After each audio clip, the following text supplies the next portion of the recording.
Voilà, alors, chers élèves, chers téléspectateurs de UDTV, nous nous retrouvons aujourd'hui aussi pour faire ce qu'on appelle les chroniques du bac, la préparation au baccalauréat. Aider les élèves à revenir un petit peu sur les enseignements apprentissage.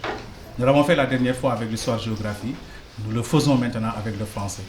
Nous allons recevoir aujourd'hui deux éminents professeurs du lycée Dr Daouda Sow. Il s'agit entre autres d'abord de Madame Sen, qu'on ne présente plus, mais surtout aussi de Monsieur Faye, professeur aussi de français au lycée. Et de moi-même qui certainement serait plutôt prêt à faire ce qu'on appelle peut-être une synthèse avec eux, mais c'est eux en vérité qui vont faire le travail. Nécessairement donc nous demanderons aux élèves d'être attentifs, d'écouter et peut-être que ça pourra nous permettre donc d'enlever certains problèmes qui pourront survenir lors du baccalauréat. Alors, je rappelle aussi aux élèves que l'émission est télévisée sur UDTV. Nécessairement, vous pouvez revoir l'émission sur YouTube en tapant UDTV. Ça vous permettra maintenant de réviser à la fois l'histoire-géographie et surtout aussi un petit peu le français.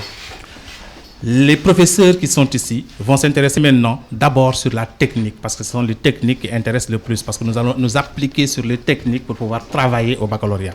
Mais en même temps qu'ils feront les techniques, ils vont s'intéresser aussi à quelques domaines spécifiques de la littérature, certainement peut-être la poésie, le roman, la littérature en général. Alors, nous essaierons donc, tant soit peu, de vous éclairer et nous vous demanderons donc une certaine concentration. Peut-être qu'ils ne prendront pas beaucoup de temps parce que nous avons déjà perdu beaucoup de temps et il est déjà 11 heures. Mais nous essaierons de faire le maximum que l'on pourra. Maintenant, si quelque chose vous échappe, vous pourrez nécessairement revoir le tout dans UDTV sur YouTube. Alors, sans plus tarder, nous allons d'abord donner la parole à Madame Sen pour sa présentation. Allez-y, Madame. Alors, merci beaucoup, Monsieur Touré. Alors, donc, vous allez devoir nous épargner de la présentation parce qu'il vient de le dire. Donc, vous savez tous que nous sommes donc professeurs au lycée Dr Daouda Sow. Alors, sans pour autant tarder, après vous avoir salué et remercié, et après avoir rendu grâce à Dieu encore de nous avoir permis d'être là, nous allons devoir donc vous entretenir par rapport donc à l'objet de notre rencontre. Comme l'a si bien dit M. Touré dans ses propos introductifs, nous sommes là aujourd'hui pour faire ce qu'on appelle un dernier réglage. Nous sommes là aujourd'hui, entre guillemets, pour faire ce qu'on appelle donc notre dernier virage. Alors, de quoi il s'agit? Il s'agit d'une synthèse qui va nous permettre de revenir sur les exercices littéraires inscrits dans notre programme et qui nous attendent dans peu de temps par rapport au baccalauréat et de l'ensemble des thèmes qui sont abordés d'une manière générale. Alors, voici donc l'objectif de cette rencontre. Nous allons vous rappeler, nous allons essayer de renforcer, nous allons essayer de revenir d'une manière synthétique sur l'importance des exercices littéraires, la méthodologie et éventuellement les différentes erreurs que vous commettez au fur et à mesure, en l'occurrence les confus, les confusions. Alors, comme il l'a si bien dit, nous allons le faire donc en compagnie de M. Faye. Alors, nous allons commencer d'abord par l'un des exercices littéraires qui vous semble être le plus problématique, c'est la dissertation. Alors, pourquoi? Quand on fait le sondage, quand on corrige, alors la plupart des élèves dissertent, mais pourtant en réalité, il y a des difficultés. Alors, nous-mêmes, nous l'avons constaté ici. Donc, pendant toute l'année, il y a des élèves qui n'ont fait que disserter. Mais qu'est-ce qu'on a constaté? Ils sont confrontés à des problèmes liés à la méthodologie. Alors, donc, la première chose, très rapidement, dont nous avons besoin de savoir, c'est de quoi il s'agit quand on nous demande donc, de traiter un sujet de dissertation. Donc, la dissertation, c'est un sujet qui est proposé par rapport à une réflexion. Des fois, on nous propose ce qu'on appelle une citation. Des fois, c'est une réflexion générale. Des fois, ça peut porter sur une réflexion littéraire. Mais dans tous les cas, nous avons un sujet proposé. Maintenant, en tant que candidat, ce qu'on nous demande, c'est de réfléchir par rapport à cette réflexion proposée. Mais à une condition, laquelle il y a des principes, il y a une méthodologie établie. Alors, où se trouve le problème des candidats que vous êtes? C'est dans l'application de cette méthodologie. Ils sont tellement nombreux, les élèves qui pensent que la dissertation se fait de n'importe quelle manière, alors que depuis le cycle moyen, on vous a appris donc comment procéder pour faire une vraie dissertation. Mais nous avons constaté récemment qu'il y a des problèmes. Ils sont nombreux les élèves qui ne respectent pas cette méthodologie. D'abord, la première chose dont nous avons besoin, c'est de lire notre sujet, essayer de le comprendre, de décortiquer l'essentiel. Et la première chose dont vous avez besoin, c'est de savoir l'idée générale. La première question qui doit sauter, c'est de quoi au moins il s'agit. Alors, après avoir identifié ce thème principal, essayez de voir le problème majeur soulevé. Qu'est-ce qu'on me dit par rapport à ce thème posé? Et la dernière question, pour ne pas encore être donc en déphasage avec le contexte, qu'est-ce qu'on me demande de faire? Ainsi, si vous répondez à ces 3 questions, de quoi il s'agit? Alors, autant pour moi, qu'est-ce qu'on en dit réellement?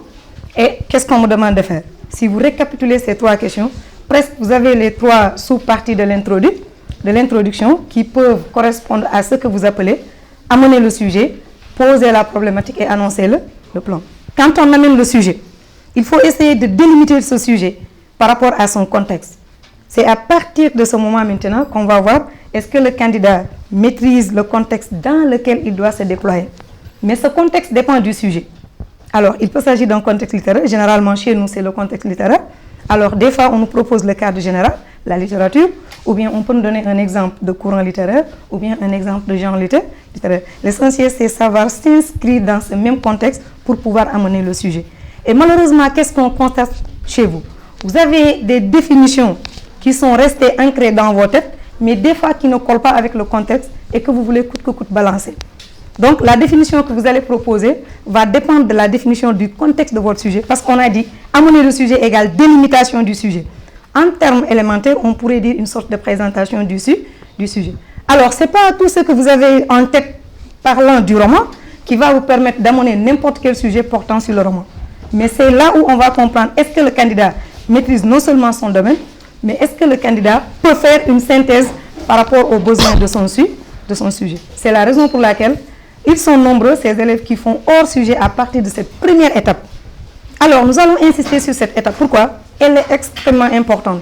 C'est le premier contact avec le correcteur. Imaginez, alors si vous ratez cette partie, alors vous allez tout simplement décourager ce correcteur.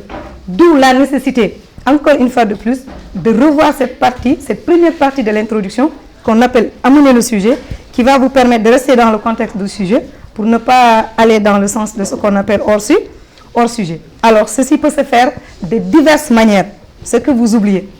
On vous a proposé plusieurs démarches pour amener un sujet. Il existe ce qu'on appelle une approche historique, mais à une condition. Est-ce que vous maîtrisez l'évolution historique? Il existe autant pour moi une approche donc, qui peut être d'ordre général, qui fait appel à une culture générale. Alors, d'autres vont également procéder à des comparaisons par rapport à des étapes. Qu'est-ce qui se passait et qu'est-ce qui se passe actuellement. Alors, voilà autant de méthodes qui permettent aux candidats de faire l'entrée en matière. Nous sommes avec la première étape, c'est-à-dire l'introduction. Alors, si le sujet maintenant est bien cadré dans son contexte, ce que les élèves oublient jusqu'à présent, c'est de poser la problématique. Et là, j'insiste. On ne vous demande pas de recopier le sujet, de dire que vous avez posé la problématique. Alors, quand on vous dit que c'est un exemple qu'on vous donne de passage, la littérature est destinée le plus souvent donc, à remplir des préoccupations esthétiques. Point entre guillemets. Qu'en pensez-vous? Arrivé à ce niveau, l'élève nous reprend encore. La littérature est destinée à remplir des préoccupations esthétiques. Point entre guillemets. Jusqu'à présent, cet élève n'a pas posé la problématique. Alors, qu'est-ce que c'est que poser une problématique? C'est une reformulation personnelle du sujet. Autrement dit, que signifie, entre guillemets, je cite l'exemple de ce sujet, la littérature est destinée à remplir des préoccupations esthétiques. C'est votre propre compréhension. Donc, vous expliquez selon votre propre compréhension. C'est en ce sens que vous avez posé la problématique. Alors, maintenant, après cette étape, il reste donc la dernière étape de l'introduction, c'est le plan. Pour l'instant, tous ces élèves-là qui ratent le plan, ce sont ces élèves peut-être qui ne lisent pas. À l'époque, on laissait au choix aux élèves d'identifier le type de plan. Mais aujourd'hui, on vous balance le plan. Dans toutes les consignes, on vous dit, dans une première étape, vous allez faire ceci, ensuite et enfin. Et jusqu'à présent, il y a des élèves qui laissent cette consigne à côté et ils créent autre chose qui n'a rien à voir avec le sujet. Là, c'est un problème de manque de concentration, c'est un problème personnel, parce que maintenant, on vous donne le plan. Donc, les 2 étapes majeures qui sont à votre disposition et qui seront réalisées, c'est amener le sujet et poser la problématique. Mais au niveau du plan, il n'y a plus rien à dire, tout est clair. Alors, nous allons donner la chance donc, au moins à M. Faye de revenir un petit peu sur les éléments de développement et si possible aussi de revenir sur quelques aspects peut-être de l'introduction avant de passer à autre chose. M. Faye, allez-y. Bonjour M. Touré, bonjour chers élèves spectateurs, bonjour mon ami et collègue Mme Sen, et merci de l'exposé que vous avez donné. pour parler de la dissertation, je n'abonderai pas dans le même sens que Mme Sen. Je vous exhorterai à se poser d'abord la question, qu'est-ce qu'une dissertation? Parce que ça peut aider. Qu'est-ce qu'une dissertation? Une dissertation, c'est un exercice littéraire qui consiste à réfléchir sur un problème bien défini. Dès lors, il se posera la question de savoir comment disserter. Sur quoi doit-on s'appuyer pour disserter? Et là, l'élève saura aussi que la dissertation est un exercice personnel. Deux élèves ne doivent pas nécessairement faire la même dissertation. Ils peuvent avoir les mêmes idées, mais la façon de disserter peut varier d'un élève à un autre. Parce que, comme je l'ai tantôt dit, c'est un exercice personnel. Ensuite, c'est une réflexion sur une question très bien définie. À partir de là, je dois aussi savoir que vise la dissertation. Parce que pour disserter, je dois savoir quels sont les objectifs d'une dissertation. Pourquoi enseigne-t-on la dissertation au lycée? Enseigner la dissertation, donc, pour moi, c'est une façon de pousser les élèves à répondre de façon convaincante à une question qui leur est posée. Donc, disserter nécessite donc une bonne méthode d'exposition des idées. Ça veut dire que je dois être amené à exposer clairement les idées de façon cohérente pour faire un bon sujet. Ensuite, je dois me mettre en tête que, en dissertant, je dois convaincre le correcteur. Parce que disserter a une visée. C'est convaincre. Comment convaincre? Il y a maintenant des éléments qui vont nous aider à convaincre. Il faut suivre une démarche bien déterminée. Et là maintenant, je ne vais pas parler de l'introduction, je vais directement parler du développement.